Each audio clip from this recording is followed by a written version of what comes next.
दोस्तों, एक ऐसा बयान जो महज शब्दों में था, लेकिन उसके पीछे छिपा जहर धीरे धीरे पूरे एक देश की रीढ़ की हड्डी तोड़ सकता है। कुछ दिनों पहले जब बांग्लादेश में एक अहम बयान सामने आया, किसी ने भी नहीं सोचा था कि यह एक साधारण बयान एक बड़े भू राजनीतिक संकट की ओर ले जाएगा। यह एक छोटा सा बयान था, लेकिन इसके पीछे छुपी रणनीति ने क्षेत्रीय तंत्र को हिलाकर रख दिया।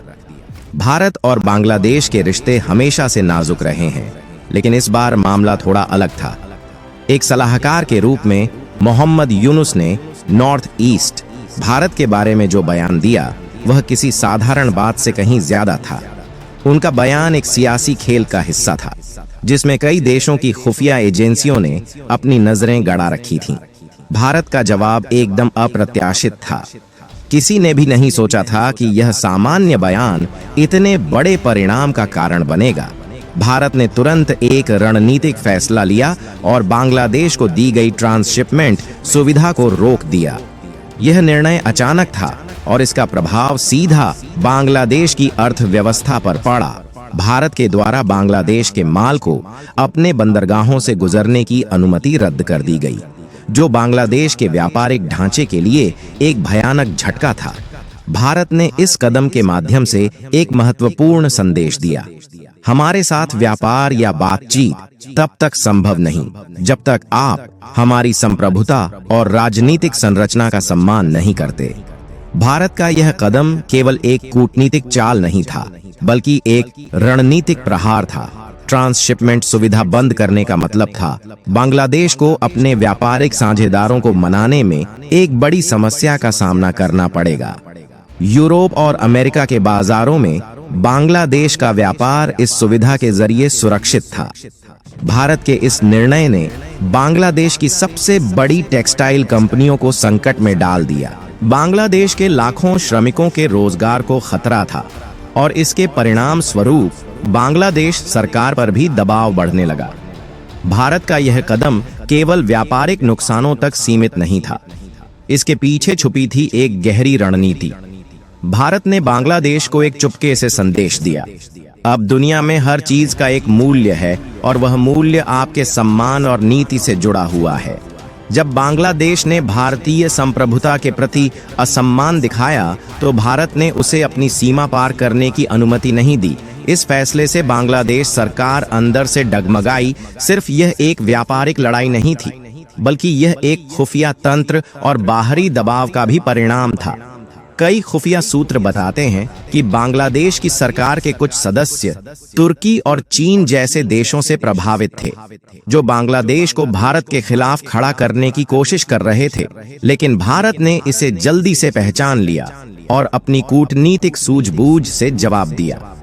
अब बांग्लादेश सरकार के सामने एक कठिन सवाल था: क्या वह भारत के साथ अपने रिश्ते सुधारने के लिए तैयार थी, या फिर वह अपनी नीति पर अडिग रहकर अपने देश की अर्थव्यवस्था और राजनीतिक स्थिति को खतरे में डालेगी? सरकार के भीतर भारी दबाव था। विपक्षी दल इस अवसर का फायदा उठाकर सरकार के खिलाफ बयानबाजी करने लगे। एक तरफ भारत से व्यापारिक रिश्ते सुधारने की कोशिश थी, तो दूसरी तरफ बांग्लादेश के नागरिकों की बढ़ती असहमति थी। इस संकट के बीच बांग्लादेश की सरकार ने अपनी स्थिति को मजबूत करने के लिए कुछ तात्कालिक कदम उठाए। उन्होंने अपनी सेना को सीमा पर तैनात किया, लेकिन इस कदम ने सिर्फ यह साबित किया कि बांग्लादेश भारत से डरता है और उसके पास कोई सशक्त रणनीति नहीं है। भारत ने अपनी ताकत को साबित किया और यह संदेश दिया कि कोई भी देश भारत के दरवाजे पर आकर सम्मान के बिना नहीं रहेगा।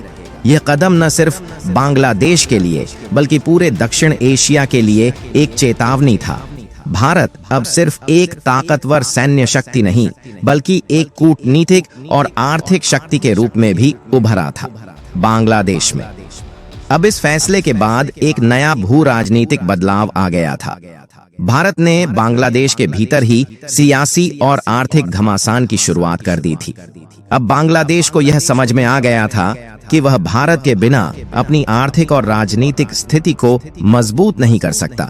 लेकिन इस संकट में भारत के साथ कदमताल करने से पहले उसे चीन और तुर्की जैसे देशों के साथ अपने रिश्तों पर पुनर्विचार करना पड़ा। यह भी देखा गया कि बांग्लादेश ने अपनी नीति को बदलने के लिए कुछ योजनाएं तैयार की, लेकिन भारतीय दबाव के कारण उनकी योजनाओं का कोई ठोस परिणाम नहीं आया। भारत ने इस पूरे घटनाक्रम को एक अवसर के रूप में लिया और अपनी शक्ति का सही प्रयोग किया। अब भारत ने बांग्लादेश से न सिर्फ व्यावसायिक रिश्ते समाप्त किए, बल्कि अपनी आंतरिक स्थिति को भी मजबूत किया। भारत ने अपने नॉर्थ ईस्ट के इलाकों में विशेष आर्थिक क्षेत्रों का निर्माण करना शुरू कर दिया और साथ ही उन क्षेत्रों में व्यापारिक नेटवर्क को भी बढ़ाया।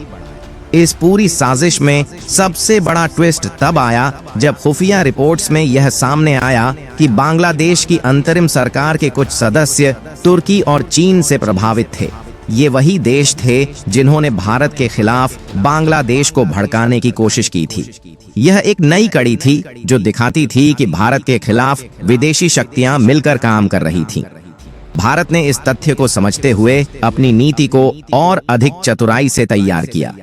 उसने अपनी सीमाओं पर सुरक्षा जांच को और कड़ा किया और बांग्लादेश के साथ व्यापार के लिए एक नई शर्तों का सेट तैयार किया।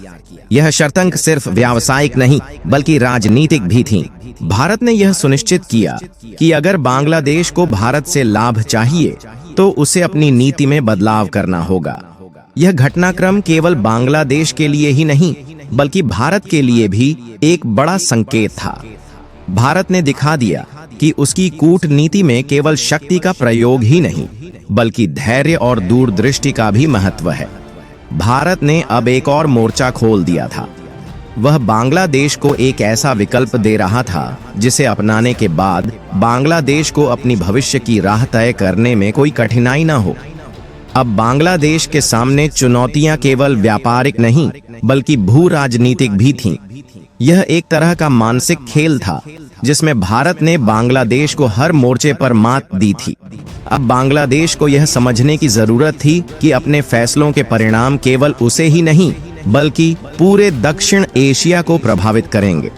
भारत ने अपनी स्थिति को मजबूती से पेश किया था और यह संकेत दिया था कि अगर कोई भी देश भारत के खिलाफ जाएगा तो उसे कड़ी प्रतिक्रिया का सामना करना पड़ेगा।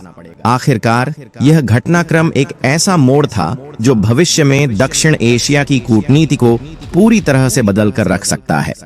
भारत की यह रणनीति आने वाले समय में एक उदाहरण बन सकती है कि कैसे बिना सैन्य शक्ति का इस्तेमाल किए केवल कूटनीति और व्यापारिक ताकत से भी एक देश अपनी शक्ति स्थापित कर सकता है। और यही है इस पूरी घटना का सबसे बड़ा सस्पेंस। भारत अब जब भी बोलेगा वो चुप रहकर बोलेगा, लेकिन उसका हर कदम दुनिया को सुनाई देगा।